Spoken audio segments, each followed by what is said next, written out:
Now we have to understand this too. ATM check.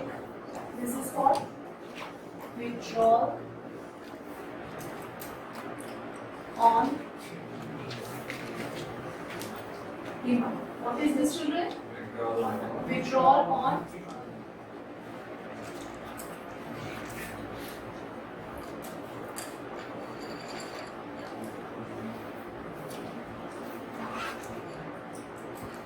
all right.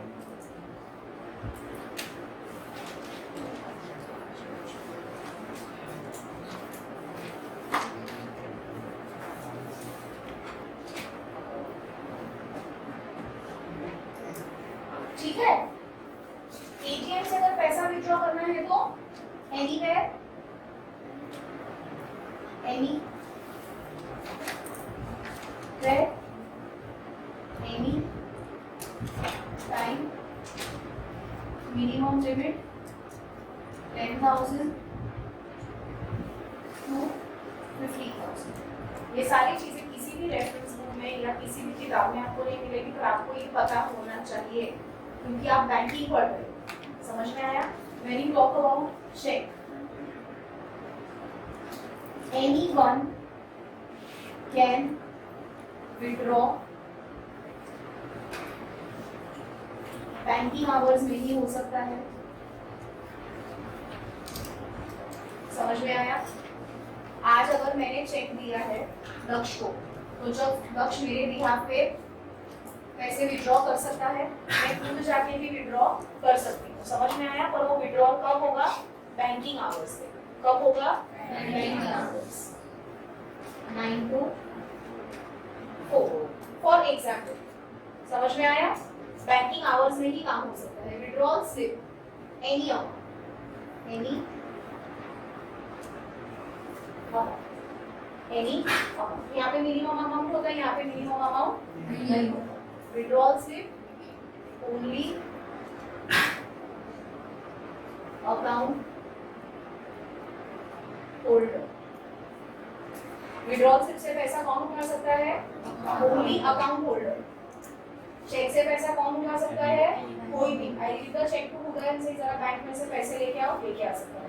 Peon को बोलो bank में से जाके पैसे लेकर आओ, तो लेके आ सकता है। विड्रॉल स्लिप से अगर पैसा उठाना हो तो किसको जाना पड़ेगा? Account holder. Banking hours. समझ में आया? Banking hours any.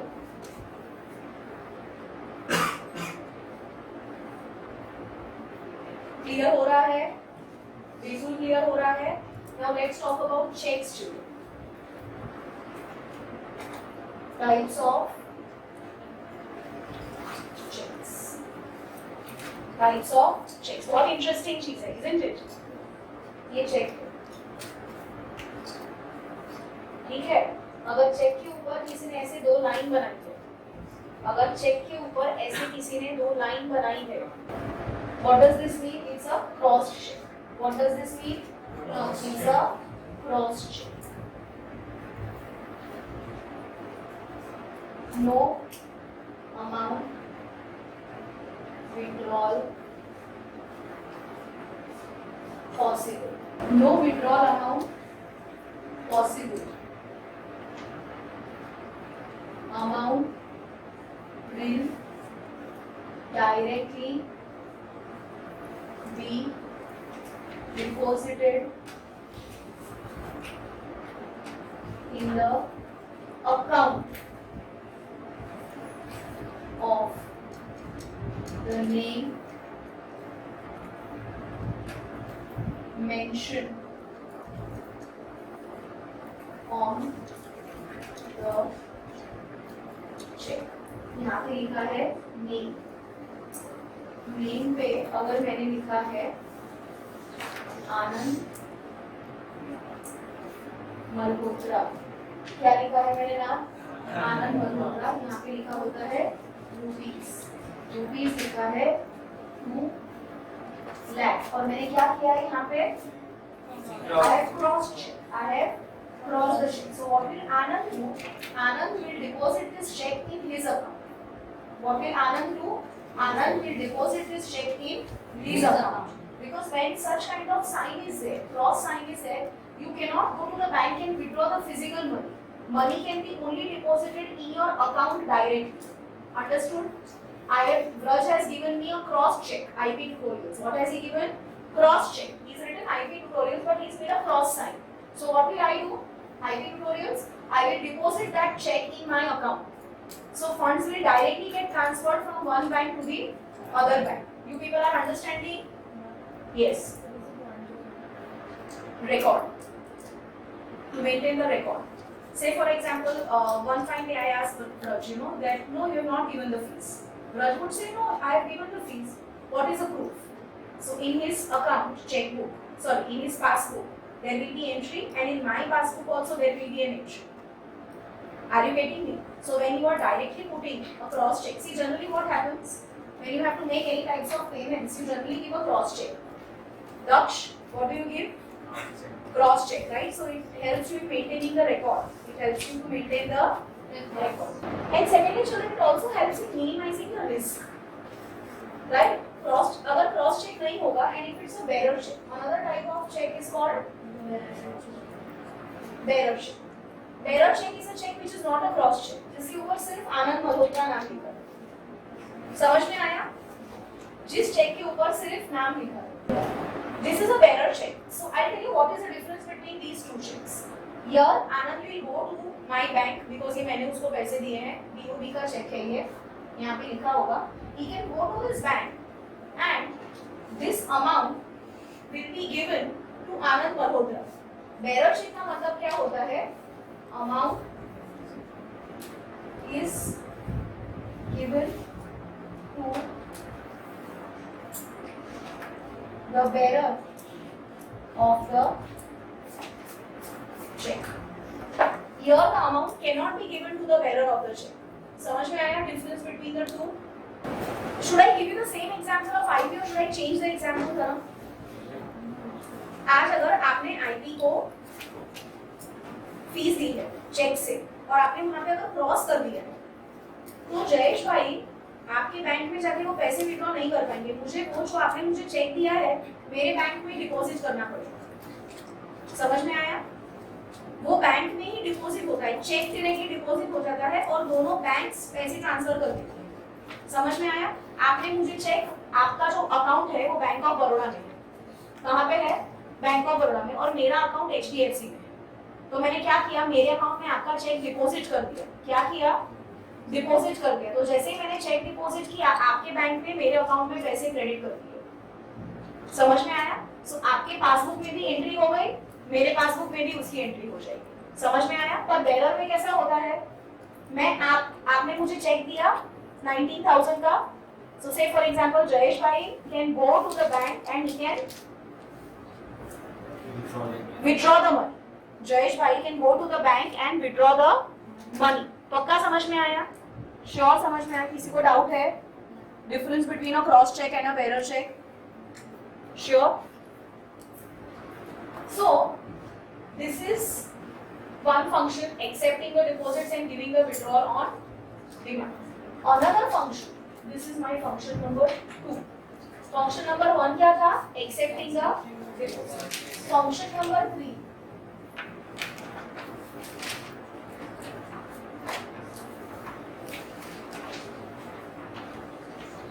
Remittance of funds. क्या बोलते हैं इसको? Remittance of funds. रेमिटेंस का मतलब क्या? Transfer of funds. एकदम ध्यान से सुनना, ठीक है? थोड़ा सा डिफिकल्ट है. रेमिटेंस का मतलब क्या? लिखना मत, ठीक है? इसका मतलब क्या? Transfer of funds. बैंक और क्या काम करता है? फंड्स को ट्रांसफर करने का काम करता है. क्या काम करता है बैंक? फंड्स को ट्रांसफर करने का काम करता है. अब ये जो ट्रांसफर का काम है ना, ई बैंकिंग का यहाँ पे अभी हम फंक्शन पढ़ने वाले हैं. इसका फंक्शन पढ़ने वाले हैं ई बैंकिंग का. 2 तरीके से फंड्स ट्रांसफर होते हैं. एक है RTGS, NIFT. पता चला? RTGS और NIFT ये कौन से फंक्शंस हैं? E banking. Real don't know, body will know.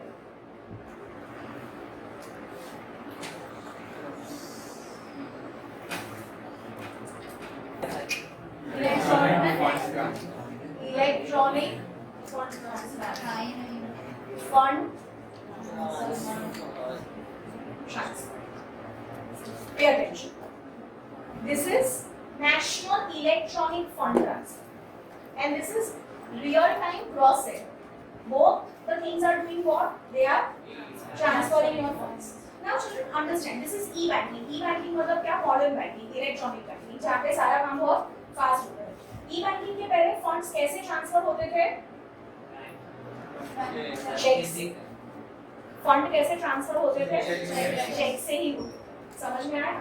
मतलब आज सपोज कि लुधियाना में मेरा बिजनेस चल रहा है और मैंने लुधियाना में से कोई माल उठाया है, तो मैं लुधियाना में चेक ट्रांसफर कुरियर कर दूंगा, वो अपने अकाउंट में चेक डाल देगा, मैं क्रॉस चेक दे दूंगा, अकाउंट में चेक डाल देगा और उसको फंड्स मिल जाएंगे. तो ट्रांसफर कहाँ से होते थे? चेक के थ्रू. पहले रेमिटेंस किसके थ्रू होता था? शायद चेक के थ्रू होता था. और आज के जमाने और वो चेक से होने में कितना टाइम लगेगा? कम से कम 7 दिन. How many days? कम. कितने दिन लगेंगे? 7 दिन. How many days? 7 days. How many days? 7 days. If the funds are being transferred through check, it will take 5 to 7 days. Minimum 5 days, maximum 7 days. समझ में आया? पर अभी सेम लुधियाना से मैंने माल खरीदा है, मुझे वहां के purchase goods worth rupees 2 lakh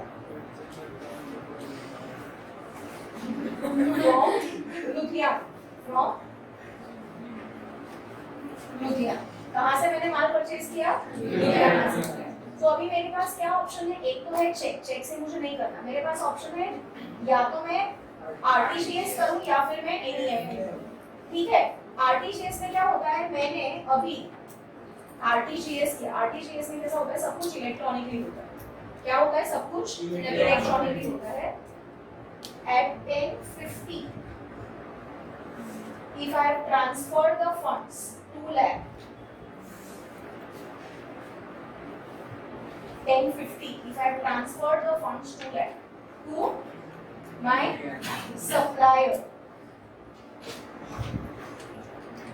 ये मेरी बैंक है, बैंक ए, और ये मेरे सप्लायर की बैंक है, bank B.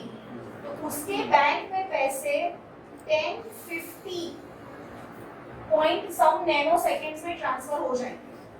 That is my RTGS. Immediately funds are transfer. यहाँ पे मैंने एप्लीकेशन डाला, फंड ट्रांसफर का. कैसे होता है ये सब कुछ? ऑनलाइन. कैसे होता है? ऑनलाइन. कैसे होता है? ऑनलाइन. मेरे पास मेरे सप्लायर की पूरी बैंकिंग डिटेल्स होनी चाहिए, और इसके लिए आपको क्या चाहिए? IFSC code. समझ में आया? मुझे क्या चाहिए इसके लिए? मेरे सप्लायर का IFSC कोड चाहिए. मैं जैसे ही वो अपने अकाउंट में डालूंगी तो funds real time cross settlement होगा. रियल टाइम, उसी टाइम पे हो जाएगा. समझ में आया? पक्का समझ में आया? डाउट है किसी को? पक्का? क्या है? What is this? This is called RTGS. What is this called? RTGS. अभी आप बोलोगे मैम NEFT क्या है? NEFT भी इलेक्ट्रॉनिक फंड ट्रांसफर ही है. These both are electronic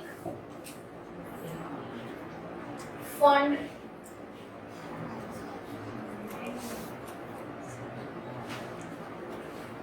%100% you will have question on RTGS and NEFT. 100%. सब टीचर्स का favourite है. समझ में आया? अभी मैं आपको क्या समझा रही हूँ? एनईएफटी और आरटीजीएस दोनों इलेक्ट्रॉनिक फंड ट्रांसफर्स ही हैं. तो फिर madam what is NEFT? What is NEFT? NEFT और आरटीजीएस में डिफरेंस क्या है? एनईएफटी में क्या होता है? 10:30 11:30, 1:30, 2:30, मैम 12:30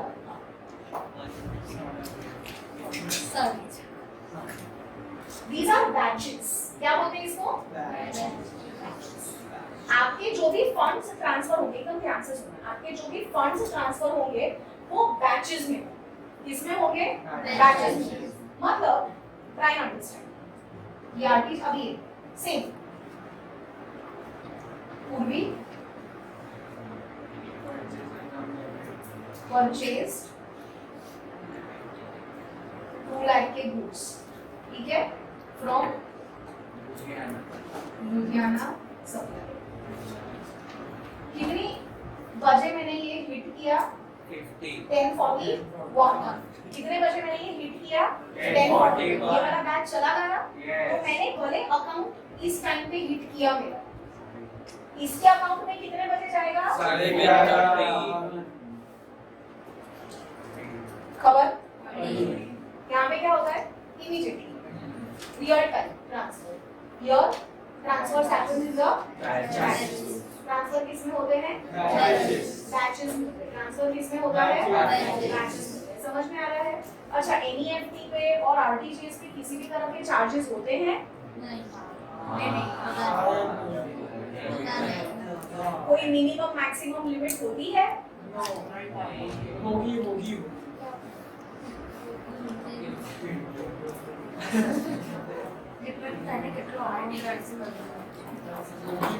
जिस तरह से यहाँ पे हम लोगों ने देखा ना मैक्सिमम लिमिट होती है, क्या इस तरह से आरटीजीएस में या एनईएफटी में कोई मैक्सिमम मिनिमम लिमिट होती है? नहीं होगी। No. Let me answer your questions. Let us go one by one, right? So here when I talk about RTGS and NEFT, do they have charges? Yes, they do have charges. Do they have charges? Yes, they do have charges. Number 2, how is this transaction happening today? You basically need to understand that this entire transactions are tracked by RBI. They are tracked by, listen to me, don't write, otherwise you will not be able to understand. Because your entire plan is in writing. ये सारे जो transactions होते हैं उसको RBI track करता है। क्या करता है? आरबीआई ट्रैक करता है। समझ में आ रहा है? मतलब अगर आप मुझे ये करना है एनईएफटी, मिनिमम अमाउंट मेरे पास 10,000 होना चाहिए, उससे कम का मैं एनईएफटी में ट्रांसफर नहीं कर सकती। समझ में आ रहा है? अब मुझे 2,000 करने तो क्या मैं एनईएफटी करूंगी? समझ में आया? पक्का समझ में आया? मुझे 1,000 करने हैं तो क्या मैं एनईएफटी और आरटीजीएस करूंगी? हम छोटे छोटे अमाउंट्स कभी एनईएफटी और आरटीजीएस नहीं करते हैं। वो जो छोटे छोटे अमाउंट्स होते हैं वो आप पेटीएम कर दो या फिर पेपैल कर दो या फिर आप गूगल पे कर दो। समझ में आ रहा है? एकदम छोटे छोटे अमाउंट्स जो होते हैं, समझ में आ रहा है? 10,000 या 10,000 से ज्यादा के अमाउंट्स अगर हैं तो ही आप या आरटीजीएस कर सकते हो। जनरली आरटीजीएस और एनईएफटी कौन यूज करता है? It is only and only used by the ones who have current accounts. Business के लिए होता है। मम्मी ने कोई पैसे ज्वेलरी खरीदी है तो बड़ी अमाउंट की ज्वेलरी होगी तो चलो वो आरटीजीएस या एनईएफटी हो जाएगी, चलो बॉम्बे के कोई बड़े ज्वेलर के पास से खरीदी है। पर कभी पर्सनल यूज के लिए एनईएफटी और आरटीजीएस नहीं होता है। बिग अमाउंट्स के लिए और बिजनेस पर्पसेस के लिए होता है। समझ में आ रहा है? Big amount and for business purposes NEFT और आरटीजीएस होता है। डाउट है किसी को? Okay, now children, this is all basic transactions, basic functions जो बैंक ऑफर करती है। मिनिमम 2 लाख है आरटीजीएस का। एक बार मैं चेक भी करवा रही हूँ। RTGS right? अरे नेफ्ट का मिनिमम था। Minimum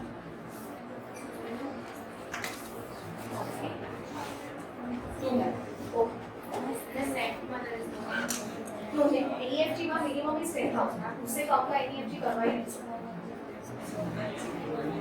Okay, class 5. So these are all extremely basic functions of banking. अभी तक हम लोगों ने जो भी किया वो क्या था? Basic functions of banking, extremely basic. But apart from these functions, do bank offer any other services? Yes. Those services apart from this are called allied services. क्या बोला जाता है उसको? Allied services like offering you a demat account, offering you a demat account, locker facility. आज मुझे अगर अपनी jewellery, cash, कोई भी डॉक्यूमेंट्स रखने हैं तो आपको बैंक लॉकर फैसिलिटी देता है और it will charge very very minimum amount as a yearly rate. समझ में आया? पक्का समझ में आया? डीमैट अकाउंट अगर मैं शेयर्स में ट्रांजैक्ट करती हूँ तो शेयर्स जो है वो रखने के लिए, जैसे पैसे रखने के लिए आपको बैंक में अकाउंट लेना पड़ता है, वैसे शेयर्स को रखने के लिए भी आपको डीमैट अकाउंट लेना पड़ता है. तो बैंक्स आपको डीमैट अकाउंट प्रोवाइड करते हैं. आपके अभी अंडरस्टैंडिंग के लिए इतना ही समझ लो कि demat account is what? Shares का account. It is an account to keep your shares. Only you understand this much. Demat उसका फुल फॉर्म है डीमैटेरियलाइजेशन. क्या है फुल फॉर्म? डीमैटेरियलाइजेशन अकाउंट. समझ में आया? पक्का? उसके अलावा there is something called overdraft facility. Over you have come across this word overdraft facility. Overdraft facility. Understand, this facility is again and again very useful for the business. For the business. This is my current account. My current account has fund of 2 lakh rupees right now. Right? And I have issued check of 2,50,000 to Paul. I have issued a check of 2,50,000 to Paul. Paul को मैंने कितने का check दिया? 2,50,000. समझ में आया? मेरे account में कितने पैसे हैं? पूरा पे अटेंशन. मेरे अकाउंट में कितने पैसे हैं? 2 लाख. मैंने पॉल को कितने का चेक दिया? 2,50,000. मेरे अकाउंट में कितने पैसे हैं? मेरे अकाउंट में कितने हैं? 2 लाख. पॉल को मैंने कितने का चेक दिया? 2 लाख. तो अभी पॉल को मेरे अकाउंट में पैसे चेक डाल देगी ना ये अपने अकाउंट में. पॉल अभी अपने अकाउंट में ये चेक डाल देगी कि नहीं डालेगी? डालेगी. और मेरे अकाउंट में बैलेंस कितना है? 2 लाख. तो मैं अपने बैंकर को रिक्वेस्ट कर सकती हूँ to provide me with overdraft facility of 50,000. Right? We honor the check. Bank will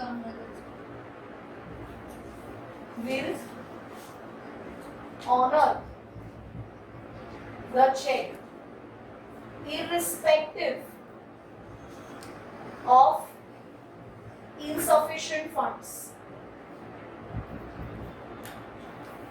So when bank is providing such kind of facility, it is called overdraft facility. Charges कटते हैं, कटते हैं. Charges कटते हैं, कटते हैं. समझ में आया? चार्जेस कटते हैं, कटते हैं. समझ में आया? ओवरड्राफ्ट फैसिलिटी क्या होती है? यस. चेक बाउंस है ना, पर चार्जेस कटते हैं. चेक बाउंसिंग का मतलब क्या है? That's exactly what I told you. That overdraft facility is not the right of the account holder.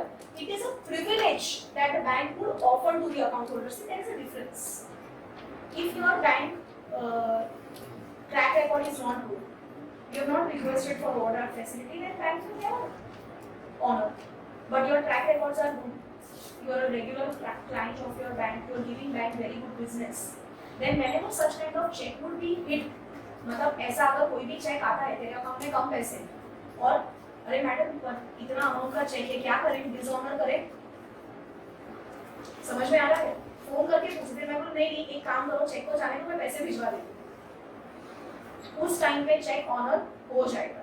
तो आपको कौन सी फैसिलिटी दी जा रही है? समझ में आ रहा है? पक्का? डाउट क्लियर हुआ? पक्का?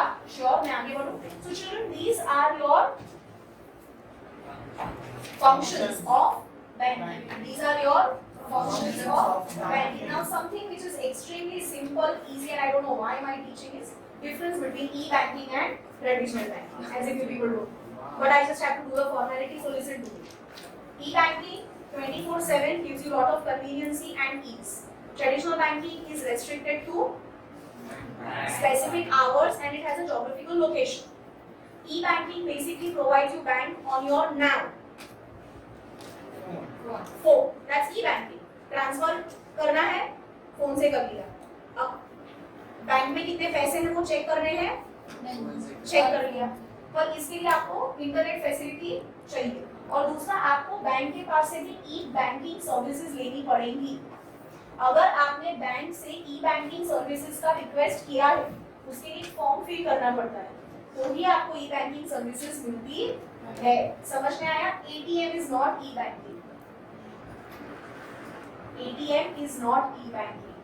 E-banking is electronic banking. All the banking transactions can be done through your phone. Can be done through your phone or through computer with the help of Wi-Fi. समझ में आया? But E-banking के कुछ limitations भी हैं. E-banking के कुछ limitations भी हैं. Limitations है जैसे कि frauds. आप जब भी E-banking करते हो, ध्यान से सुनो. आप जब भी दक्ष E-banking करते हो, तो आप अपना पासवर्ड, आपकी जो इंपॉर्टेंट पर्सनल डिटेल्स है, वो एक ओपन क्लाउड में डाल रहे हो। I hope you people are getting it. I am suppose I am doing online shopping, right? So I am giving my credit card details, my personal details, my email ID in a space which can be easily hacked. So the chances of frauds, Tanmay, and fraudulent practices are more in e-banking compared to physical banking.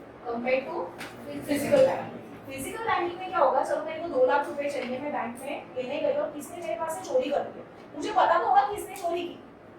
पर e-banking में जो frauds होते हैं, उसको सबसे पहले track करना भी मुश्किल, पकड़ना भी मुश्किल। समझ में आया? दूसरा, when I talk about e-banking is not something which is easily available everywhere. It is a privilege of a big city.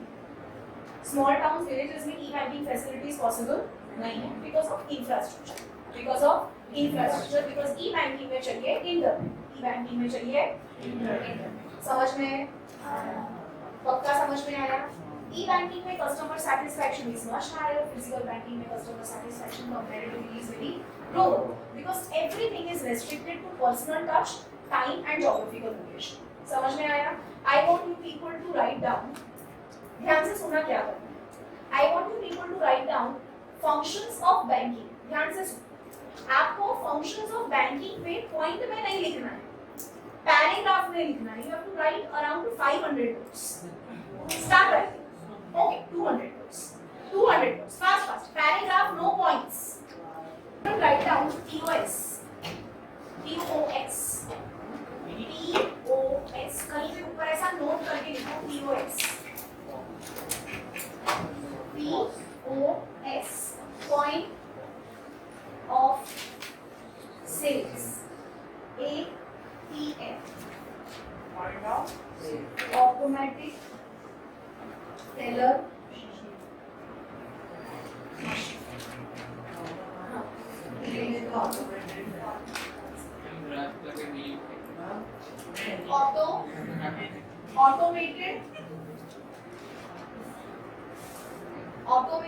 Automatic दोनों एक ही है। ऑटोमेटिक एक ही है। आप गूगल भी चेक करोगे तो कुछ आपको ऑटोमेटिक टेलर मशीन बोलेंगे, ऑटोमेटेड टेलर मशीन, मतलब दोनों का एक ही है। EFT, electronic fund transfer, electronic fund transfer, EDI,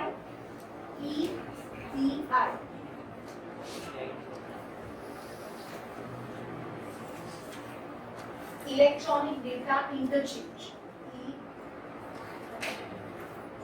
electronic data interchange. Okay. Now, suppose you have a question for 1 mark, just for 1 mark. ये जो आप पढ़ रहे हो उसका स्कोप क्या है? 1 मार्कर्स। उसका स्कोप क्या है? 1 मार्कर्स से मैक्सिमम 3 मार्कर्स, इससे ज्यादा नहीं आएगा। नहीं तो फुल फॉर्म्स पूछ सकते हैं। Number 1 objective multiple choice questions में आ सकता है। POS स्टैंड्स फॉर, उसमें बोलेंगे point of sales, point of supplier, etc. You should know right option here. Electronic fund transfer. Now children, there can be little bigger question. What are the different e-banking services provided? What are the different e-banking services provided? ये समझ में आया? These are the different e-banking services.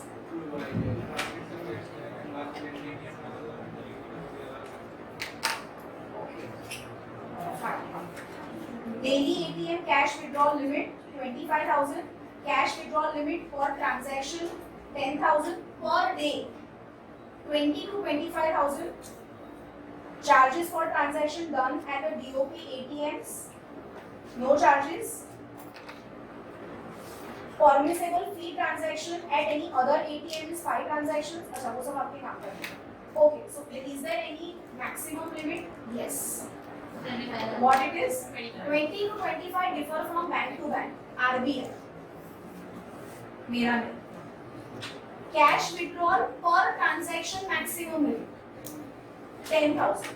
पर पूरे दिन में 20 to 25 इससे ज़्यादा नहीं.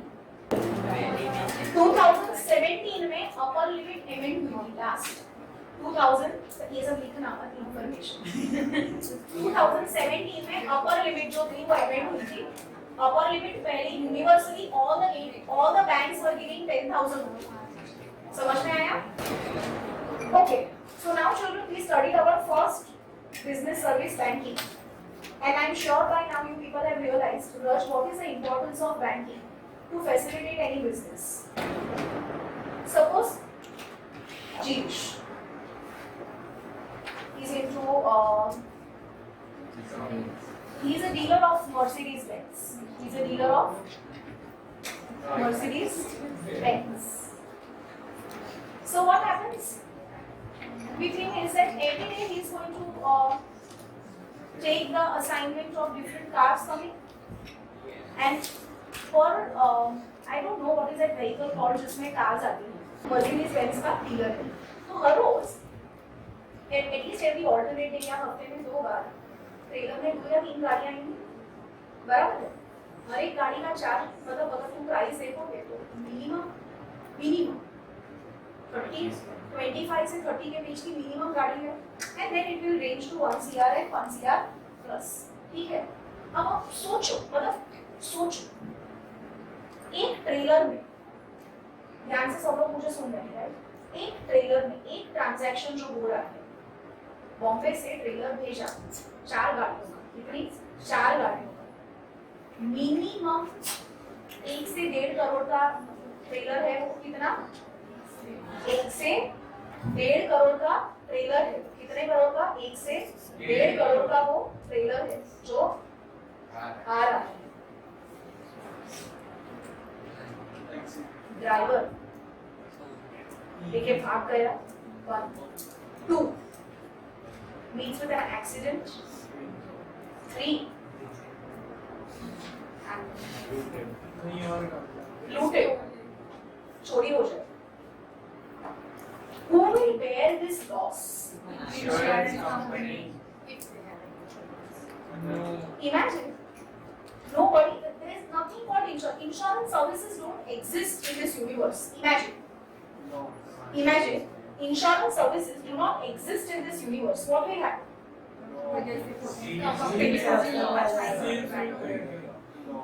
GH will bear the loss. Company will bear the loss. Another. Tell me one thing, children. In this entire universe, if this insurance services were not there, would anybody dare to take such big risks? No. You're coming to the point, Sarjan. It's because of insurance companies. Businesses are today willing to take the risk because they are not scared of losses. They are not scared of losses. They are not scared of losses. बहुत ध्यान से सुनिए. Because they are not scared of losses. Who is going to bear the losses? Insurance companies. Who is going to bear the losses? Insurance company is going to bear the losses. Businesses won't have to bear the losses. Hence, their risk-taking ability increases. Their risk-taking ability increases. Are you getting me? But can all the types of losses be covered? No. No. pure risks can be covered, but speculative risks cannot be covered. Extremely hot question. Speculative risk हम cover नहीं कर सकते, मतलब risk that might arise because of the competition. मेरा दुकान है इधर, मैं इतना धंधा करती हूँ, हर रोज मेरा 15,000 का धंधा है, एकदम बाजू में किसी ने शॉप लगाई तो मेरा लॉस होगा, लॉस तो होगा, टेम्पररी लॉस होगा, शायद परमानेंटली। तो can anybody cover that risk? Because of change in government's policy, demonetization हुआ, तुम्हारे धंधे को लॉस हुआ, इंश्योरेंस ले सकते हो? कवर पड़े છે? सारे रिस्क कवर कर सकते हो? नहीं। सारे रिस्क कवर कर सकते हो? नहीं। पर फ्लड में अगर नुकसान हुआ तो रिस्क कवर हो जाएगा, चोरी से नुकसान हुआ तो कवर हो जाएगा, एक्सीडेंट से नुकसान हुआ तो कवर हो जाएगा, फायर से नुकसान हुआ तो कवर हो जाएगा। अब मुझे एक बात बताओ, ये सारे रिस्क क्यों कवर हो सकते हैं और स्पेक्युलेटिव रिस्क क्यों कवर नहीं हो सकते? I want you people to think for a minute, very quietly, and then answer. Siddharth. हम क्योंकि कोई स्पेक्युलेटिव रिस्क गवर्नमेंट की तरफ से होती है, मतलब जैसे डिमोनेटाइजेशन हो तो सबको इंश्योरेंस नहीं मिल सकता। पर आज अगर मैं एक्सीडेंटल इंश्योरेंस लेती हूँ वो तो सब लोग ले सकते हैं, आप किसी को डिनाई थोड़ी करो।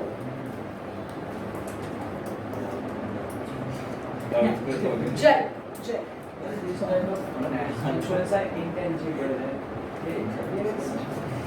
invisible.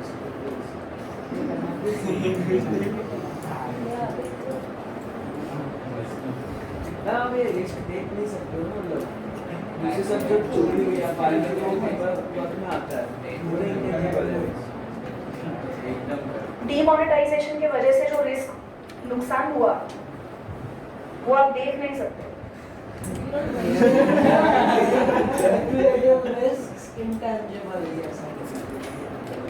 मेरा क्वेश्चन ये था कि आप वो रिस्क को कवर नहीं कर सकते, मेजर तो कर सकते हो। इतना 4 लाख का रिस्क को लॉस हुआ मेरा, तो 4 लाख का कवरेज दे दो। मेरा धंधा इतना कम हो गया ना, मेरा तो कैश का धंधा था, बिकॉज ऑफ डीमोनेटाइजेशन मेरा इतना सेल्स कम हुआ। Speculative risk are the risk which involves profit or loss, while in pure risk there can be loss or no loss. My question is, why insurance services are not provided on speculative risk? Dhruv. Because insurance facilities are not for profit making, and as pure risks consist of loss or no loss, and so there is no scope of profit. So those losses can be insured. No way. Manav. Ma'am, we take insurance for foreseeable damages we expect to happen, but speculative is the damages is already taken. You know what, you were just on the verge of entering the right track and then you got delayed. Just on the verge of entering the right track. Anybody else? Krish. Okay. Enough of suspense. I'll repeat. Insurance services, when I say. First of all, understand one thing. Everybody's looking at me? Yes. This is little different, difficult and complex for you to understand. You know, if I just give you information, you will take the information and understand it, right? But to actually understand the concept of it is little complex. Understand one thing, insurance services are very, very unique services. They are not investment services. They are not banking services. They are separate services, they are different. So number one, you cannot keep on comparing insurance with investment, insurance with returns. You cannot compare insurance services with returns. Insurance services are very different and unique services, like banking services are different and unique, right? Do you compare banking services with any other services? No. So you cannot compare insurance services with any other services. The major objective of insurance services is to protect the businessman. And an individual, because insurance services हर एक को दी जाती है, पर हम लोग उसको अब किसके हेड के नीचे पढ़ रहे हैं? Business services. मैं उसको किसके हेड के नीचे पढ़ रही हूँ? बिजनेस सर्विसेज के हेड के नीचे पढ़ रही हूँ। So I will try to cover more about business, I will not try to cover the individual thing. Are you getting me? So when insurance services, when I say when insurance services are given, it is a device which will help you to cover the unforeseen incidents, unforeseen,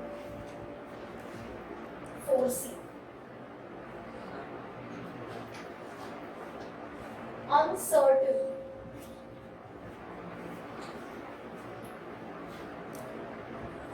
for which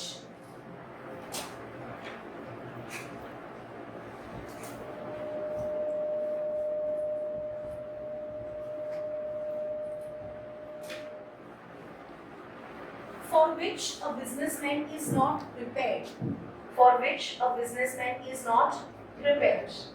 आपको insurance हमेशा ऐसी services का ही दिया जाता है, आपको insurance हमेशा ऐसे इवेंट्स को ही कवर करता है जो आप ना फोर्सी कर सकते हो, ना आप उसको सर्टेनाइज कर सकते हो, ना आप एज अ बिजनेसमैन उसके लिए प्रिपेयर्ड हो। समझ में आया? अब जैसे आज मैं बिजनेस कर रही हूँ, आई एम डूइंग अ बिजनेस, तो बिजनेस में तो कंपटीशन होगा ही ना। Only I was not prepared for competition. No, if you are into business, Aram, so you have to be prepared for competition. That's exactly what business is all about. So can insurance company give you a coverage for something for which you should be ideally prepared? Are you getting me? अरे मेरे को तो पता ही नहीं था government policy change हो जाएगी, अरे मेरा तो नुकसान हो गया। अरे तुम जब बिजनेस करते हो तो ये सारी चीजें तो अब टू हैपन है, you have to be prepared for it, you have to be prepared for it. But यार आज बारिश होगी, पर बारिश की वजह से बाढ़ आ जाएगी, वो आप प्रेडिक्ट नहीं कर सकते, आप उसके लिए मेंटली प्रिपेयर नहीं हो सकते और फाइनेंशियली प्रिपेयर नहीं हो सकते। तो आपको ऐसे रिस्क, चोरी के लिए आप कैसे प्रिपेयर होगे? एक्सीडेंट्स, द बॉयलर बस्ट, आप उसके लिए कैसे प्रिपेयर हो जाओगे? कुछ चीजें ऐसी होती है जिनके लिए आप प्रिपेयर नहीं हो सकते, वो अनसर्टेन होती है, आप उनको फोरकास्ट नहीं कर सकते। समझ में आया? तो आपको हमेशा ऐसे ही रिस्क का कवरेज मिलेगा जिसके लिए ना आप प्रिपेयर हो, ना आप फोर्सी कर सकते हो, ना आप उसको सर्टेनाइज कर सकते हो। That is called insurance services. Insurance services मानव can not be given to you on something that can be ascertain, which is obvious to happen. Now somebody at the age of 70 cannot take life insurance because भाई साहब अब तो आप bonus ही गए, but somebody at the age of 20 can take life insurance. Why? Because he is not ascertain to it. Somebody at the age of 55 cannot get medical insurance because he is prone to now medical problems, but somebody at the age of 25 can take medical insurance because he is not prone to medical problems. Are you getting me? What are insurance services? Insurance services are those services which basically helps in covering the risk of the businessman so that he can increase his capacity of taking the risk and grow his business.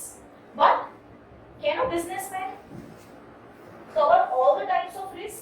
No. He can only and only cover pure risks. He can only and only cover those risks which basically arises because of pure circumstances. Madam, will we have question on this? No. This is just for your knowledge and conceptual understanding. I'll give you a small example. Suppose कि मेरी एक factory है जो काम नहीं कर रही है, मेरी एक फैक्ट्री है कुछ जो काम नहीं कर रही, लॉस में चल रही है, ठीक है? मैंने क्या किया? आग लगा दी फैक्ट्री। मैंने क्या किया? फैक्ट्री को आग लगा दी। समझ में आया?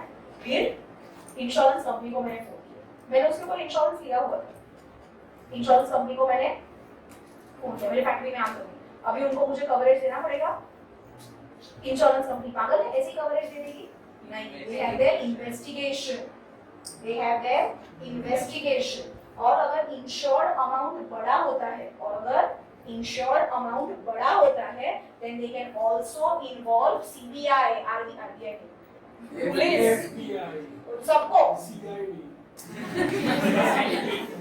Insurance companies have their own private detective agencies. Let me tell you something. Insurance companies की अपनी खुद की private detective agencies होती हैं, तो figure it out कि ये जो हुआ है वो actually हुआ है कि नहीं. अगर इस पूरे investigation में पता चलता है कि ये आग तो भाई साहब ने खुद लगा दी थी, तो क्या आपको कवरेज मिलेगा? नहीं, पर भाई साहब ने प्रीमियम तो रेगुलरली पे किया, तो क्यों कवरेज नहीं मिलेगा? अगर आपने खुद आग लगाई है तो आप प्रिपेयर हो लॉस के लिए, तो जिस चीज के लिए आप प्रिपेयर हो उसके लिए आपको कवरेज मिलेगा नहीं. कवरेज किसके लिए मिलेगा? जिसके लिए मैं प्रिपेयर नहीं हूँ. आज अगर किसी ने लाइफ इंश्योरेंस लिया है और सुसाइड कमिट कर ले, तो उसकी बीवी और बच्चे को पैसे मिलेंगे? नहीं मिलेंगे, भले पूरा टेन्योर रेगुलरली प्रीमियम क्यों ना पे किया हो. क्योंकि when you are committing suicide, you are inviting death, you are prepared to die. So when you are prepared to die, why do you want insurance? Untimely death के लिए insurance लिया जाता है, टाइमली डेथ के लिए थोड़ी लिया जाएगा. 70 के बाद बंदा बोले मेरे को तो लाइफ इंश्योरेंस लेना है, भाई साहब आप कौन से युग को बिलोंग करते हो? उसको नहीं मिलेगा, क्यों? बिकॉज भाई साहब अभी आपका ऊपर जाने का टाइम आ गया है, ये आप बोनस जी रहे हो. समझ में? बिल्कुल